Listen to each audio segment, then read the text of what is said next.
신장이 완전히 고장나 버리게 되면 단 며칠도 생존할 수 없습니다. 쇼크사가 올 수도 있어요. 신장 기능이 조금이라도 떨어진다면 몸에서 느끼는 증상은 어마어마합니다. 계속 울렁거리고 어지럽고 입맛이 없게 되고요. 또 아무리 자도 졸리고 계속 피곤하게 됩니다.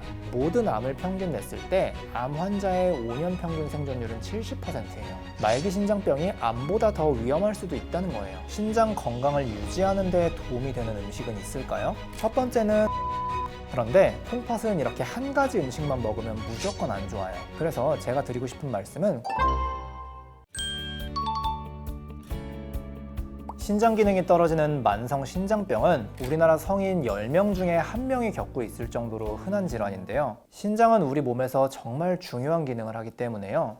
신장이 완전히 고장나 버리게 되면 단 며칠도 생존할 수 없습니다. 신장이 하는 기능을 쉽게 설명드리자면 정수기 필터 같은 거다 이렇게 말씀드릴 수 있어요. 우리가 밥을 먹으면 탄수화물, 단백질, 지방이 몸에 들어오잖아요. 이런 영양소들은 밖으로 배출되면 안 되기 때문에 신장에서 재흡수를 합니다. 반면에 우리가 활동하면서 만들어지는 요산이라던가 요소 같은 노폐물들은 그대로 배출을 해야 돼요. 그래서 한마디로 몸에 필요한 물질들은 다시 재흡수하고 불필요한 물질들은 배출하는 역할을 한다 이렇게 생각을 하시면 되는데요. 하루에 신장이 걸러내는 혈액의 양이 1800리터나 된다고 합니다. 이건 온몸에 있는 피가 하루에 360번이나 콩팥을 통과한다는 뜻이에요. 이렇게 많은 혈액을 걸러내고 있기 때문에 신장 기능이 조금이라도 떨어진다면 몸에서 느끼는 증상은 어마어마합니다. 일단 몸에 노폐물이 쌓이면서 계속 울렁거리고 어지럽고 입맛이 없게 되고요. 또 아무리 자도 졸리고 계속 피곤하게 됩니다. 이런 증상들을 소변에 독이 몸에 쌓인다 해서 요독증이라고 불러요. 그리고 몸이 계속 붓기도 하고 피부가 푸석푸석해지기도 해요. 이렇게 신장이 망가지게 되면 일상생활 속에서 간단한 것부터 안 되게 되는데요. 일단 나트륨이나 칼륨, 인 같은 전해질을 과도하게 섭취할 경우에는 쇼크사가 올 수도 있어요. 그래서 신장 건강이 안 좋아지면 편의점이나 마트에서 파는 가공식품은 앞으로는 못 드신다 이렇게 생각을 하셔야 되고요. 만약에 신장 기능이 더 떨어져서 말기 신장병 상태가 되면요, 기계로 혈액을 걸러주는 혈액 투석을 진행해야 되는데 이게 엄청나게 힘든 겁니다. 보통 일주일에 3번, 한 번에 4시간씩 진행을 하게 되는데요. 한 번이라도 빼먹으면 큰 문제가 생기기 때문에 어디 멀리 여행을 갈 수도 없어요. 여러분, 혹시 신장병의 생존율이 암 생존율보다 낮다, 이거 믿어지시나요? 보건복지부 통계에 의하면요, 당뇨를 앓고 있는 만성 신장병 환자의 5년 생존율은 39%입니다. 반면에 모든 암을 평균 냈을 때 암 환자의 5년 평균 생존율은 70%예요. 말기 신장병이 암보다 더 위험할 수도 있다는 거예요. 신장 질환의 생존율이 이렇게 낮은 이유는 심혈관 질환과도 관계가 깊기 때문인데요. 신장 기능이 저하된 경우 심혈관 질환의 발생 위험이 10배에서 많게는 30배까지 올라간다는 연구 결과도 있을 정도입니다. 우리나라 신장병 환자는 계속 늘어나고 있어요. 말기 신장병 기준으로 10년 전에 비해서 거의 2배가량 늘어났고요. 그 증가 속도가 세계 3위라고 합니다. 평소에 건강검진을 이렇게 열심히 받는 한국인들이 왜 신장병이 걸리는 걸까요? 그건 바로 콩팥병을 유발하는 원인 질환이 제대로 관리되지 않고 있기 때문이에요. 콩팥병을 유발하는 원인 중에서 42%가 당뇨고요, 16%가 고혈압입니다. 요즘 사람들 되게 기름진 음식 많이 먹고 주로 앉아서 생활하잖아요. 그래서 젊은 나이부터 당뇨랑 고혈압이 많아지기 때문에 신장병 환자도 따라서 늘어난다, 이렇게 이해하시면 되는 거예요.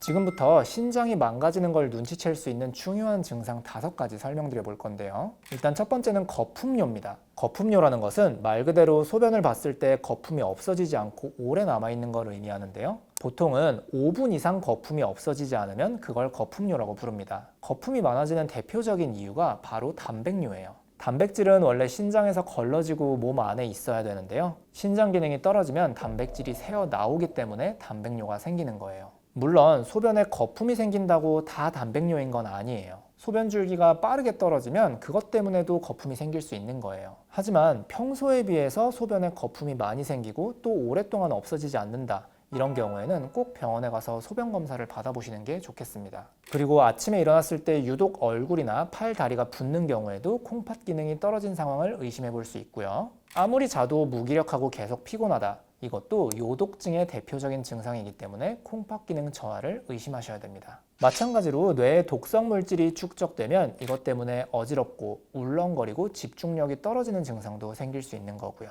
마지막으로는 신장 기능이 떨어지면 소변이 농축되는 정도가 적어지면서 소변량이 많아질 수가 있어요. 만약에 소변량이 점점 많아지면서 이것 때문에 밤에 깬다, 이럴 경우에도 콩팥 기능의 저하를 의심해 볼 수 있어요. 물론 이렇게 소변을 자주 보는 경우에 여성의 경우는 방광염, 남성의 경우에는 전립선 질환이 대표적인 원인이라서 소변을 보는 횟수가 많아진다고 콩팥 기능을 무조건 의심할 수는 없어요.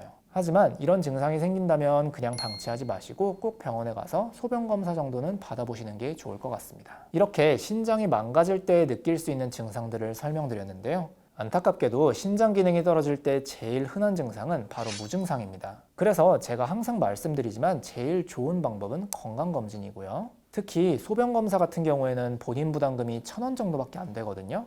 별 이상이 없다 하더라도 1년에 한 번 정도는 혈액검사나 소변검사 꼭 해주시는 것을 권장드립니다. 콩팥 건강을 지키려면 이런 음식들을 꼭 피해 주셔야 되는데요. 첫 번째는 면 요리나 국물 요리예요. 이런 음식들의 특징은 나트륨 함량이 엄청나게 높다는 겁니다. 대표적으로 냉면이라던가 수제비, 라면, 짬뽕 이런 것들이 있는데요. 몸속에 염분이 축적되면 혈압이 올라가기도 쉽고요. 미세한 혈관이 손상을 입게 됩니다. 이 과정을 거쳐서 신장이 손상되는 거예요. 그래서 이런 짠 음식들은 웬만하면 줄여주시고요. 꼭 드셔야 될 일이 있다. 젓가락으로만 드셔주시는 게 국물을 섭취하지 않는 방법이 될 것 같아요. 신장에 안 좋은 두 번째 음식, 바로 가공식품이에요. 대표적으로는 햄이나 가공육, 콜라, 사이다, 과자 같은 게 있는데요. 이런 음식들의 특징은 인이라는 성분이 엄청나게 많이 함유되어 있다는 거예요. 신장이 안 좋은 사람들이 인을 과도하게 섭취하면 어떤 일이 생길까요? 인이 칼슘이랑 결합해서 혈관벽에 엉겨 붙게 되고요. 혈관벽이 딱딱해집니다. 고혈압이라던가 심혈관 질환의 위험이 높아지고요. 콩팥 기능도 함께 떨어질 수 있어요. 세 번째 신장에 안 좋은 음식, 바로 녹즙이나 생과일 주스예요. 왠지 야채나 과일을 많이 섭취할 수 있기 때문에 몸에 좋을 것 같기도 한데요. 하지만 과도하게 녹즙을 섭취하면 신장 기능 저하가 생길 수 있고 투석까지도 할 수 있다는 사실 들어보셨나요? 미국에서 발표된 환자 증례 하나를 소개드려 볼게요. 고혈압과 당뇨를 앓고 있는 68세 남자 환자가 있었다고 합니다. 이분은 건강해지고 싶어서 시금치, 케일, 아스파라거스 같은 걸 갈아서 만든 녹즙을 매일매일 드셨다고 하는데요. 하루에 900ml씩 6개월을 드셨다고 합니다. 과연 이 환자분 6개월 뒤에 건강해졌을까요? 놀랍게도 5개월째부터 체중 감소랑 구토가 발생했고요. 응급실에 방문해서 검사를 했더니 크레아티닌이라는 수치가 9.6까지 오른 급성 신부전 상태였다고 합니다. 그래서 응급투석을 진행했지만 신장 기능이 돌아오지 않아서 만성 신장병 환자가 되었어요. 이 환자의 신장 조직을 검사한 결과 과일과 야채에 들어있는 옥살산이 원인이었다고 합니다. 옥살산은 독성을 가지고 있는 물질로 콩팥 안에서 결정을 만들어서 콩팥을 손상시키는 기능을 합니다. 신기능이 정상인 사람들이라면 문제없이 배출시키지만요. 신기능이 떨어져 있거나 탈수가 심하거나 아니면 콩팥에 부담이 되는 다른 약들을 복용하는 분들의 경우에는 옥살산으로 인해서 신부전이 발생할 수도 있다라는 보고가 있습니다. 그래서 녹즙을 너무 많이 드시는 건 피해 주시는 게 좋겠다, 이렇게 말씀드립니다. 콩팥에 안 좋은 마지막 음식, 단백질입니다. 물론 적절한 단백질 섭취는 영양 보충을 위해서 정말 중요한데요. 단백질이 분해되면서 요독을 만들기도 하고요. 단백질의 분해 산물인 아미노산이나 크레아티닌이 콩팥에 부담을 주기 때문에 너무 과도하게 섭취하면 신장 기능을 떨어뜨릴 수도 있다, 이렇게 이해해 주시면 됩니다. 근육을 만들기 위해서 단백질 보충제를 드신다던가 아니면 과도하게 육식 위주의 식사를 하시는 분들은 조금 줄여주시는 게 좋겠다, 이렇게 설명드립니다. 그럼 반대로 신장 건강을 유지하는 데 도움이 되는 음식은 있을까요? 첫 번째는 마늘이에요. 마늘에 들어있는 알리신이라는 성분이 중요한데요. 알리신은 강력한 항염증 작용 그리고 항산화 작용을 합니다. 그래서 신장에 있는 미세한 혈관들에 데미지가 축적되지 않도록 막아주는 효과가 있어요. 알리신의 효과에 대해서 진행된 동물 실험이 있는데요. 만성 신부전이 있는 생쥐에게 로살탄이라는 약과 알리신이라는 약을 투여해서 그 효과를 비교했습니다. 그 결과 알리신이 로살탄이라는 약과 거의 비슷한 정도로 만성 신부전의 진행을 억제하는 효과가 있더라, 이런 게 입증됐습니다. 그러니까 아침에 마늘 한 쪽씩 드시면 신장 건강을 지킬 수 있다는 이야기, 아예 근거가 없는 이야기는 아닌 것 같은데요. 속만 괜찮으시다면 생으로 마늘을 드시는 게 알리신의 함량이 제일 높아서 좋습니다. 신장에 좋은 두 번째 음식, 콩입니다. 콩에는 식물성 단백질, 불포화 지방산이 풍부하고요. 이소플라본, 파이토스테롤, 레시틴 같은 물질들이 풍부해서 항염증 작용, 항산화 작용이 아주 강합니다.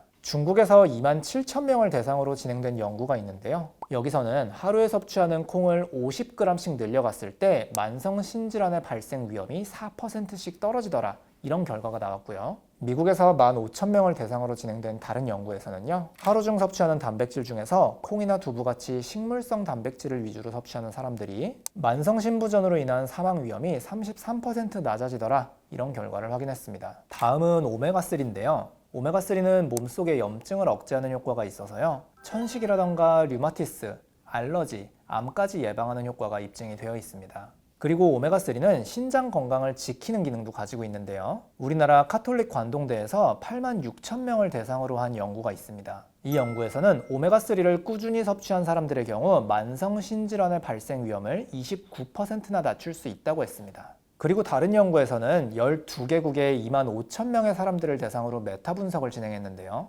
해산물에서 추출한 오메가3를 꾸준히 섭취하는 경우에 만성 신질환의 위험을 감소시키고 신장 기능의 저하도 억제하더라. 이런 결과를 냈어요. 그런데 콩팥은 이렇게 한 가지 음식만 먹으면 무조건 안 좋아요. 그래서 제가 드리고 싶은 말씀은 콩팥의 나쁜 음식은 피해 주시고 나머지 음식은 골고루 드셔라. 이게 제일 좋은 방법인 겁니다. 신장이 안 좋아지신 분들은 정말 치료를 위해서 온갖 노력을 다하시는 경우가 많은데요. 그런데 그 중에서 잘못된 노력으로 오히려 콩팥 건강을 악화시키는 경우도 몇 번 봤어요. 그래서 이런 습관들은 좀 조심해 주시는 게 좋은데요. 첫 번째 잘못된 습관은 운동을 갑자기 과도하게 하는 겁니다. 콩팥 기능이 좋지 않은 사람들이 운동을 갑자기 과도하게 하면 혈압 변화가 엄청나게 생기면서요. 콩팥에 있는 미세한 혈관에 계속 타격이 생기면서 신장 기능이 더 떨어질 수도 있다라는 보고가 있습니다. 그리고 과도한 운동을 하면 횡문근 융해증이라는 질환이 생기기도 하는데 이게 콩팥에 엄청나게 위험합니다. 그래서 콩팥이 안 좋으신 분들이라면 운동량을 천천히 조금씩 올려주시는 게 아주 중요합니다. 두 번째 잘못된 습관, 바로 극단적인 저염식인데요. 하루 종일 먹는 모든 음식에서 소금을 아예 싹 뺀 채로 드시는 분들도 있는데요. 이것도 콩팥에 되게 위험합니다. 염분이 부족하게 되면 혈압이 떨어지면서 중요한 장기들로 피가 충분히 공급되지 못해요. 그래서 신장 기능이 오히려 떨어질 수도 있는 겁니다. 세 번째는 노폐물 배출을 위해서 사우나에 가서 땀을 많이 빼는 건데요. 사우나에 가서 땀을 계속 빼다 보면 탈수가 생기게 되고요. 또 혈관이 확장되고 혈액 공급이 잘 되지 않아서 신장 기능이 떨어질 수도 있다라는 보고가 있습니다.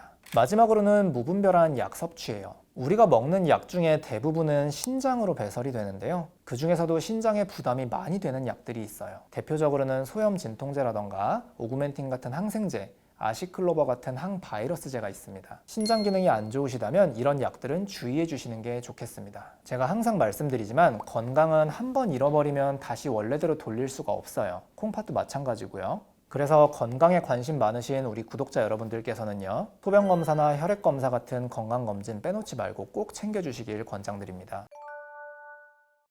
저는 환자분이 본인의 병에 대해서는 의사만큼 잘 알아야 된다고 생각합니다. 혈당보다도 위험한 우리 생활 속에 습관들이 있습니다. 비만의 위험은 3배, 당뇨의 위험은 2배, 암 발생률도 올라간다라는 연구 결과도 있습니다. 일단 식사는 오래 씹어야 되는 통곡물이라던가 아니면 고기 위주로 드시는 것이 좋습니다. 제일 대표적으로 식사법이라는 게 있는데요. 이 사람들의 식후 혈당이 어떻게 되는지를 추적 관찰을 했더니 네, 안녕하세요. 지식의 맛 구독자 여러분. 저는 유튜브에서 암 관련된 정보를 설명하고 있는 의사 강영창이라고 합니다. 당뇨는 우리나라 인구 15%가 겪고 있을 정도로 흔한 질환인데요. 이 당뇨, 단순히 당이 높은 질환이라고 보기에는 생각보다 위험한 합병증들이 엄청 많습니다. 일단 혈액 속에 당이 오래 남아있으면 염증이 생기면서 혈관이 상한다. 이게 모든 문제의 시작이라고 보시면 됩니다. 우리 몸에서 미세한 혈관이 많은 장기들, 예를 들면 눈이라던가 신장, 신경 같은 것들이 점점 손상을 입게 되고요. 또 큰 혈관이 손상되면 심혈관 질환이라던가 뇌혈관 질환도 생길 수 있어요. 당뇨가 심해지면 다리가 썩어서 자를 수도 있다는 말 들어보셨죠? 이게 바로 혈관하고 신경이 손상됐기 때문이에요. 신경이 상해서 다리에 상처가 나도 알아채기가 어렵고요. 혈관이 고장났기 때문에 상처가 나도 회복이 잘 되지 않는 거예요. 그리고 당뇨가 지속되면 만성염증이 생기면서 암 발생률도 올라간다라는 연구 결과도 있습니다. 혈당이 계속 높으면 간암이라던가 췌장암, 자궁 내막암의 경우에는 발생 위험이 2배까지도 올라가고요. 대장암, 직장암, 유방암, 방광암 같은 경우에는 발생 위험이 1.2에서 1.5배까지 상승한다, 이런 연구 결과가 있습니다. 그리고 특히 유방암은 염증에 예민한 암이어서 당뇨가 잘 관리되지 않는다면 발병 위험이 많이 높아진다라는 보고가 있어요. 이런 당뇨가 생기는 원인, 뭐가 있을까요? 제일 대표적으로는 설탕같이 달달한 음식이 있을 텐데요. 하지만 사실 이 설탕보다도 위험한 우리 생활 속의 습관들이 있습니다. 당뇨를 유발할 수 있는 일상생활 속의 습관 8가지에 대해서 설명을 드려보려고 합니다. 첫 번째 안 좋은 습관, 바로 빨리 먹는 겁니다. 사실은 음식을 빨리 먹으면 음식이 흡수되는 속도도 빨라지면서 혈당이 급하게 오르게 됩니다. 이걸 혈당 스파이크라고 불러요. 인슐린이라는 것은 혈액 속에 있는 당분을 몸속에 저장하는 역할을 하는 호르몬입니다. 인슐린은 췌장에서 만들어지는데요. 혈당이 급격하게 오르면 췌장에서 인슐린을 과도하게 만들어내게 됩니다. 이런 일이 반복되면 췌장이 점점 지치게 되고요. 이게 당뇨병의 시작이다라고 보시면 됩니다. 또 인슐린이 급하게 오르는 일이 많다 보면 점점 인슐린 저항성이라는 게 생기게 되고요. 그리고 또 하나, 빠르게 먹으면 포만감을 제대로 느끼기도 어렵습니다. 뱃속에 음식물이 가득 차면 배부르다고 느끼는 걸까요? 과학자들이 연구를 하다 보니 우리가 포만감을 느끼는 기전은 렙틴과 그렐린이라는 호르몬 때문이라는 걸 밝혀냈어요. 렙틴은 포만감, 그렐린은 허기를 나타내는 호르몬인데요. 밥을 먹고 나면 약 15분이 지난 다음에 렙틴은 올라가고 그렐린이 떨어지면서 배가 부르다라고 인식하게 되는 거죠. 그래서 15분 안쪽으로 빠르게 밥을 먹게 되면요, 미처 배부르다고 느끼기 전에 식사를 과도하게 할 수 있어서 이것 또한 당뇨를 유발할 수 있는 문제인 거예요. 식사를 15분 이상 한 사람들과 5분 이내로 빠르게 하는 사람들을 비교한 연구가 있었어요. 그 결과 급하게 밥을 먹은 사람들의 경우 비만의 위험은 3배, 당뇨의 위험은 2배, 고지혈증의 위험은 1.8배, 그리고 지방간의 위험은 23배까지 높다라는 결과가 있었습니다. 그래서 저는 당뇨가 걱정되신다, 이런 분들은 꼭 식사 시간을 15분 이상으로 길게 하셔라, 이렇게 말씀드립니다. 그래서 제가 오늘 천천히 식사할 수 있는 꿀팁 몇 가지 알려드릴게요. 일단 식사는 오래 씹어야 되는 통곡물이라던가 아니면 고기 위주로 드시는 것이 좋습니다. 그리고 음식을 한 상에 다 차리고 드시지 말고 2번 정도로 나눠서 드시는 걸 권장드립니다. 제일 대표적으로 거꾸로 식사법이라는 게 있는데요. 고기라던가 야채류를 먼저 드시고 그 다음에 탄수화물 같은 밥을 드시면 같은 양을 먹어도 훨씬 살이 덜 찌더라 라는 결과가 있었습니다. 또 식사를 할 때 숟가락은 치워주시고 젓가락으로만 식사를 하는 것도 좋은 방법일 수 있어요. 식사를 하는 속도도 느려지고요. 또 국물을 드실 수 없기 때문에 염분 조절의 효과도 있어요. 당뇨를 일으키는 2번째 습관, 바로 아침을 거르는 겁니다. 놀랍게도 한 연구 결과에 따르면 아침을 거른 상태에서 점심을 먹으면 혈당이 올라가는 정도가 훨씬 더하다고 합니다. 그리고 당뇨에 걸릴 위험도 20%나 높아진다고 해요. 이렇게 올라간 혈당은 몸속에서 여러 가지 독소로 작용하면서 문제들을 일으키기도 하고요. 한 리뷰 논문에서 아침, 점심, 저녁을 걸렀을 때 각각 건강에 어떤 영향을 미치는지를 분석한 적이 있습니다. 그 결과 아침을 걸은 사람들의 경우에는 LDL 콜레스테롤, 체중 관리, 비만, 당뇨 같은 경우에 위험도가 훨씬 높더라라는 결과가 일관되게 나왔어요. 반면에 저녁은 적게 먹거나 걸을수록 몸에 좋았고요. 아침을 걸으면 혈당이 더 급등하는 이유가 뭘까요? 밤에 자는 중에는 에너지 섭취를 못하는 공복 상태잖아요. 이 상황에서 아침까지 거르게 되면 근육이나 간에 저장되었던 에너지를 다 꺼내 쓰게 됩니다. 그리고 혈당도 계속 낮게 유지되기 때문에 인슐린도 적어진 상태가 되는 거예요. 이런 상태에서 점심 식사를 하게 되면 몸에 흡수된 영양소가 다 혈당으로 바뀌게 되는데요. 인슐린이 부족하기 때문에 혈당이 급등하게 됩니다. 아까 저희 혈당 스파이크가 몸에 되게 안 좋다고 했잖아요. 같은 기전으로 당뇨를 유발할 수 있는 겁니다. 30분 정도만 일찍 일어나셔서 아침은 꼭 챙겨주시는 게 건강을 위해서 도움이 된다, 이렇게 말씀드리고 싶어요. 당뇨를 유발하는 3번째 습관, 바로 운동 부족입니다. 우선 운동이 부족하면 혈당이 충분히 소모되지 않으면서 계속 혈당이 높은 상태로 유지가 되고요. 체지방이 올라가면서 인슐린 저항성이 생길 수도 있어요. 운동량과 당뇨의 관계에 대해서 진행된 연구가 하나 있는데요. 2009년에 캐나다에서 약 17,000명의 사람들을 대상으로 앉아있는 시간과 당뇨의 발병 위험을 비교한 적이 있습니다. 앉아서 지내는 시간이 긴 사람들의 경우에는 당뇨라던가 심혈관 질환, 암으로 인한 사망률이 훨씬 더 높더라라는 결과가 확인됐어요. 그래서 운동이 당뇨를 예방한다, 이건 그냥 있는 얘기가 아닌 거예요. 약간 숨이 찰 정도의 운동을 하루 1시간씩 일주일에 3번 정도 해주시는 것을 권장드린다고 생각해 주시면 됩니다. 운동 종류는 유산소라던가 근력 운동 다 상관없고요. 꾸준히 할 수 있는 운동이면 됩니다. 네 번째는 연속해서 30분 이상 앉아있는 습관이에요. 요즘 직장인분들 출근해서 하루 종일 앉아있는 경우가 많잖아요. 계속 앉아서 작업하다가 퇴근하고 나서 헬스장에 가서 운동을 하는 분들도 많이 있긴 하죠. 그런데 이렇게 따로 시간을 내서 운동을 하는 건 당뇨를 예방하기에 충분하지 않습니다. 2024년 당뇨 가이드라인에 따르면요, 평소에 앉아서 작업을 하시는 사람들의 경우에는요, 한 번에 30분 이상 연속해서 앉아있지 말 것, 이렇게 나와 있습니다. 계속 앉아있는 게 얼마나 당뇨에 안 좋은지를 나타내는 연구가 있는데요. 24명의 당뇨 환자를 대상으로 한 실험이 있어요. 이 사람들을 3개의 그룹으로 나눠서요. 한 그룹은 하루 종일 앉아있게 했고요. 한 그룹은 30분에 한 번씩 자리에서 일어나는 등의 가벼운 운동을 하게 했고요. 마지막 그룹은 30분에 한 번씩 스쿼트 같은 간단한 저항성 운동을 하게 했어요. 이 사람들의 식후 혈당이 어떻게 되는지를 추적 관찰을 했더니 당연히 스쿼트 같은 저항성 운동을 한 사람들의 경우에 혈당이 낮아졌겠죠. 그런데 여기서 신기한 건 단지 일어나기만 하는 걸로도 식후 혈당이 40%까지 감소되는 효과가 있더라, 이렇게 설명을 했습니다. 당뇨에 안 좋은 습관 5번째, 바로 잠을 부족하게 주무시는 거예요. 부족한 수면이 당뇨랑 상관이 있는 이유는 바로 교감신경 때문인데요. 잠이 부족하게 되면 아무래도 몸이 피곤하니까 계속 각성 상태를 유지하도록 만들 거예요. 이 과정에서 각성 호르몬인 아드레날린 그리고 코티솔이 분비되는데요. 몸이 각성 상태가 되면 간에 저장돼 있는 당분을 다 끌어쓰기도 하고요. 또 당 신생 과정이 진행되면서 혈당이 마구 높아지는 그런 증상이 생깁니다. 또 잠이 부족하면 식욕이 폭증한다라는 문제도 있는데요. 이것도 아까 말씀드렸던 렙틴이랑 그렐린이라는 식욕 호르몬과 관련된 거예요. 수면 시간이 부족하면 이 호르몬들의 균형이 깨지면서 식욕이 엄청나게 올라가게 돼요. 자연스럽게 체중도 늘고 당뇨의 위험성도 높아지는 겁니다.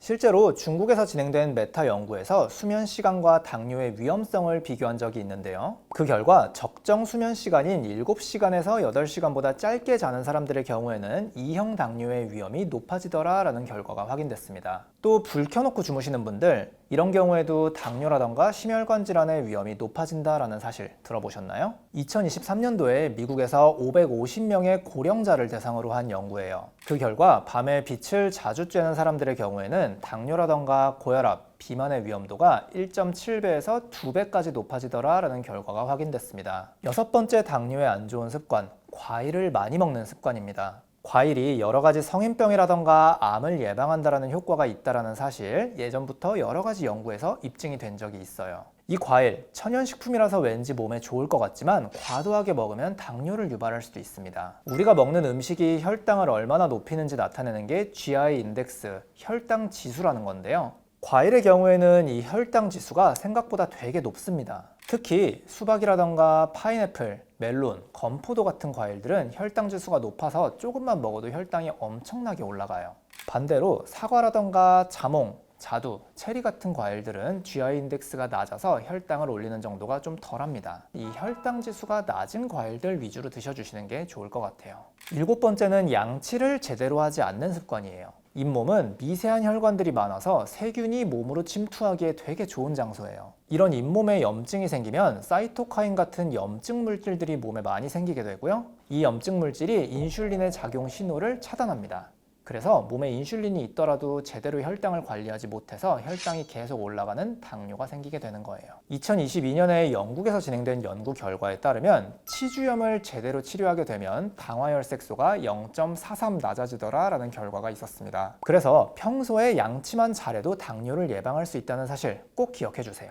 마지막은 고혈압이나 고지혈증, 고혈당을 치료하지 않고 방치하는 경우예요. 일단 고혈압이랑 고지혈증은 당뇨랑 함께 3대 성인병으로 묶이는 질환입니다. 22년도에 대한당뇨병학회에서 발표한 자료에 따르면요. 고혈압이 있는 환자가 당뇨에 걸릴 확률은 58%고요. 고지혈증이 있는 환자가 당뇨에 걸릴 확률은 80%로 엄청나게 높습니다. 이게 무슨 뜻이냐면 만성질환이 하나가 있다면 2개, 3개까지 걸릴 확률이 엄청나게 높아진다는 거예요. 그래서 고혈압이나 고지혈증이 있는 경우에는 절대로 그냥 방치하지 말고 꼭 관리를 제대로 해주셔야 됩니다. 당뇨는 아닌 당뇨 전 단계인 분들도 조심하셔야 되는데요. 혈당이 계속 높게 유지되면 당 독소라는 게 만들어지면서요. 산화 스트레스가 발생하고 인슐린 저항성이 생겨서 당뇨의 위험이 계속 올라가게 됩니다. 오늘은 일상생활 속에서 나도 모르게 당뇨를 유발할 수 있는 습관에 대해서 설명드려봤습니다. 우리의 몸은 평소에 살아왔던 습관들의 결과라고 보시면 됩니다. 그래서 평소에 건강한 습관을 유지하는 것이 당뇨 같은 질환들을 예방하는 데 제일 좋은 방법인 거예요.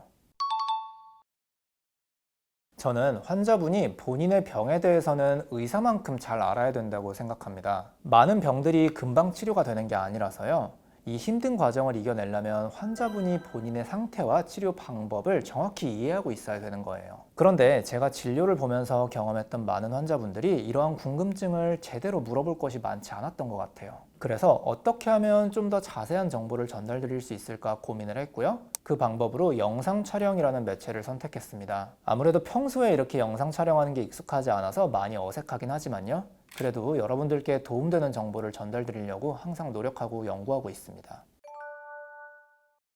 마지막으로 소개시켜드리고 싶은 연구가 하나 있는데요. 이 연구에서는 17만 명을 대상으로 분석을 했고요. 커피를 마시는 사람들과 마시지 않는 사람들의 사망률을 비교를 했습니다. 커피가 발암물질이 아니라 오히려 항암 효과를 가지고 있는 건강식품이라고 주장하는 사람들도 많이 있어요. 몸의 염증을 억제하고요. 암 발생을 예방하고 성인병을 예방하고 치매까지도 억제하는 효과가 입증이 되어 있습니다. 만약에 혈당이 잘 조절되지 않는 사람들은 믹스커피 뒤에 있는 설탕 조절 부분을 이용해서요. 여러분은 혹시 하루에 커피를 몇 잔씩 드시나요? 한국인의 커피 소비량은 세계 2위고요. 1인당 연평균 405잔의 커피를 마신다고 합니다. 아마도 이 영상을 보시는 여러분들 오늘 커피 한 잔씩은 꼭 드셨을 것 같은데요.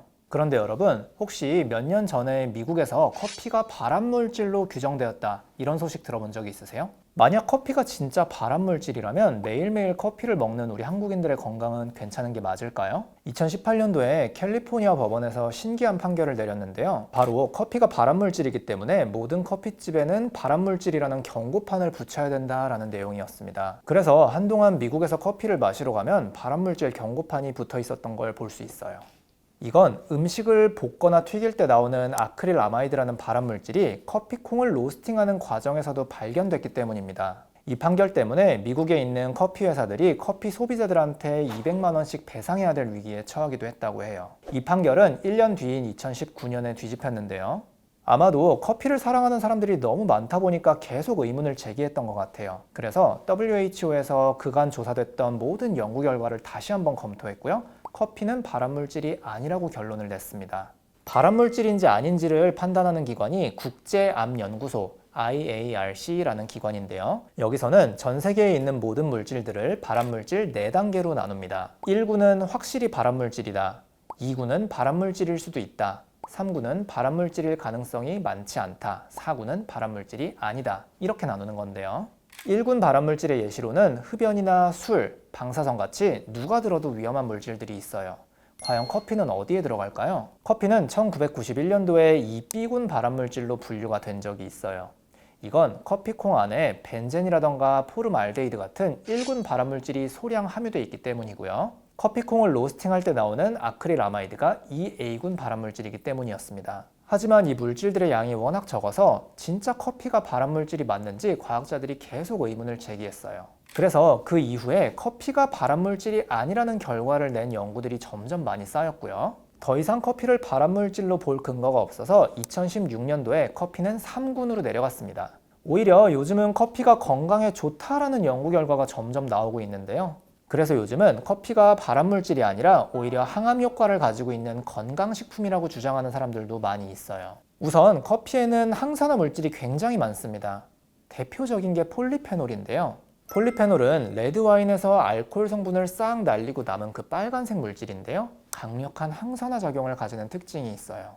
항산화 작용이란 몸에 생기는 활성산소라는 독성 물질을 중화시키는 기능인데요. DNA나 단백질의 변이를 예방함으로써 암 발생을 억제하는 효과가 있다고 알려져 있어요. 그리고 클로로겐산이라는 물질도 중요한데요. 몸의 염증을 억제하고요. 콜레스테롤이나 혈당을 내리고 혈관 신생을 억제해서 암 발생을 예방하고 성인병을 예방하고 치매까지도 억제하는 효과가 입증이 되어 있습니다. 실제로 이 클로로겐산의 효과에 대해서 진행된 연구 결과도 아주 많은데요. 몇 가지 예시를 들어보면요. 클로로겐산이 대장암 세포의 진행과 전이를 억제하더라 라는 연구도 있었고요. 다른 연구에서는 유방암 환자 1000명을 대상으로 했을 때 커피를 꾸준히 마시는 경우에 암으로 인한 사망률이 떨어지더라 라는 결과도 있었습니다. 그리고 또 다른 연구에서는 아시아 사람들 50만 명을 대상으로 분석했는데요. 커피를 꾸준히 마시는 경우 암뿐만 아니라 모든 원인으로 인한 사망률이 낮아지더라 라는 결과도 확인됐습니다. 물론 커피가 일부 암들에 대해서는 나쁠 수도 있다라는 연구 결과도 있기는 합니다. 대표적으로는 방광암이라던가 췌장암, 폐암이 있는데요. 이 암들에 대해서는 커피가 암을 유발할 수도 있고 억제할 수도 있다라는 결과가 상반되게 존재하고 있습니다. 그래서 커피는 대부분의 암들에 대해서는 암을 억제하는 효과가 있지만 일부 암들에 대해서는 아직 애매하다, 이렇게 알아두시면 될 것 같아요. 혹시 디카페인 커피도 똑같은 효과를 낼까? 이것도 궁금하신 분들 있으시죠? 디카페인 커피는 유기용매라던가 물, 이산화탄소를 이용해서 커피에서 카페인만 제거한 제품입니다. 카페인만 제거되고 폴리페놀이나 클로로겐산 같은 물질들은 그대로 남아있는 거예요. 그래서 디카페인 커피는 커피의 효과를 그대로 가지고 있다고 보고 있고요. 실제로도 커피의 종류와 상관없이 대장암의 발생을 억제하더라 라는 연구 결과도 있었습니다. 그런데 카페인 자체는 암이랑 상관이 없지만요. 카페인을 과도하게 섭취해서 각성 상태가 되면 밤에 잠을 못 자는 일이 생길 수 있잖아요. 이렇게 밤에 잠을 못 자거나 밤에 빛을 쬐는 것은 EA군 발암물질이라고 합니다. 그러니까 밤에 잠을 못 자는 것만으로도 암에 걸릴 위험이 높아진다는 거예요. 만약에 카페인에 예민하신 분들이라면 오히려 디카페인 커피를 드시는 게 더 좋을 수도 있겠다는 말씀을 드리는 겁니다. 실제로 예전에 여러 매체에서 믹스커피의 위험성에 대해서 강조한 적도 있었는데요. 믹스커피에 당류나 포화지방이 들어있는 것은 맞지만 그 함량이 다른 음식에 비하면 별로 높지 않아서 건강에는 크게 나쁘지 않다, 이렇게 말씀드리고 싶어요. 일단은 커피에 들어있는 프림이 제일 논란이 많은데요. 이 프림은 야자유로 만들어집니다. 야자유의 주 성분은 라우르산이에요. 라우르산은 우리 몸에서 LDL 콜레스테롤, 즉 나쁜 콜레스테롤을 높이는 기능을 하기 때문에 몸에 나쁜 것은 맞습니다. 하지만 그 양이 다른 식품에 비하면 별로 높지 않다는 게 중요한 거예요. 믹스커피 한 잔에 들어있는 포화지방은 1.5g 정도인데요. 이건 요플레 한 개에 들어있는 포화지방과 거의 비슷하고요. 우유 한 잔에는 포화지방이 5g 정도 들어있어서 우유 한 잔은 믹스커피 3잔을 먹는 것과 비슷하다고 볼 수 있습니다. 그리고 믹스커피에 들어있는 설탕도 문제겠죠? 마찬가지로 믹스커피에 들어있는 설탕도 생각보다는 높지 않아요. 커피 한 잔에 들어있는 당류는 약 5g 정도인데요. 보통 요플레 하나나 우유 한 잔에 들어있는 당류가 10g 정도입니다. 그리고 몸에 좋다는 사과 같은 경우에는 당류가 26g 정도 들어있어요. 그러니까 당류만 놓고 보자면 사과 하나를 드신 것과 믹스커피 5잔을 연달아 먹은 게 똑같다는 겁니다. 물론 믹스커피가 몸에 좋으니까 많이 마시라는 말씀을 드리는 건 절대 아니에요. 하지만 커피를 너무 사랑하고 또 커피가 없으면 불안한 사람들의 경우에는요, 하루 한두 잔 정도는 크게 걱정하지 않고 드셔도 된다, 이렇게 말씀드리고 싶은 거예요. 믹스커피는 하루 몇 잔까지 괜찮을까요? 제 개인적인 생각으로는 일반인들은 하루 2잔까지는 괜찮고요. 당뇨나 고지혈증이 있으신 분들은 하루 1잔 정도까지만 드시는 걸 권장드립니다. 만약에 혈당이 잘 조절되지 않는 사람들은 믹스커피 뒤에 있는 설탕 조절 부분을 이용해서요, 설탕만 뺀 상태에서 드시는 것을 권장드립니다. 이렇게 믹스커피 자체는 별로 몸에 나쁘지 않지만요, 뜨거운 커피를 드시는 것은 암을 유발할 수도 있다, 이건 알아두셨으면 좋겠어요. 란셋이라는 권위 있는 학술지에 실린 연구 결과가 하나 있는데요, 65도씨 이상의 뜨거운 차를 마신 사람들의 경우에는 식도암의 발병 위험이 8배까지 높아졌다는 연구 결과가 있었습니다. 그래서 국제암연구소에서는 뜨거운 음료를 EA군 발암물질로 규정을 했고요. 그래서 커피를 건강하게 드시고 싶은 분들이라면 미지근한 커피나 아니면 차가운 커피를 드시는 것이 좋겠습니다. 마지막으로 소개시켜드리고 싶은 연구가 하나 있는데요. 이 연구에서는 17만 명을 대상으로 분석을 했고요. 커피를 마시는 사람들과 마시지 않는 사람들의 사망률을 비교를 했습니다. 그 결과 커피의 종류랑은 무관하게 하루에 3잔에서 4잔의 커피를 마시는 사람들의 사망률이 제일 낮게 확인이 됐어요. 그래서 지금까지의 내용을 종합해 봤을 때 저는 커피가 발암물질이 아니라 오히려 건강식품에 가깝다, 이렇게 생각하고 있고요. 믹스커피의 경우에는 설탕이나 프림이 몸에 그렇게 좋은 것은 아니지만 함량이 높지 않기 때문에 한두 잔 정도는 크게 걱정하지 않으셔도 된다, 이렇게 말씀드리고 싶어요. 우리가 평소에 먹는 음식이 건강에 중요한 것은 맞지만요, 너무 하나하나 따져가면서 그것 때문에 스트레스를 받는다면 이 또한 건강에 안 좋을 수도 있어요. 그래서 커피 때문에 걱정이 많으셨던 분들이라면 오늘 이 영상 보시고 마음 편하게 먹으시고 하루 한두 잔 정도 커피를 즐겨주시는 것도 좋을 것 같습니다.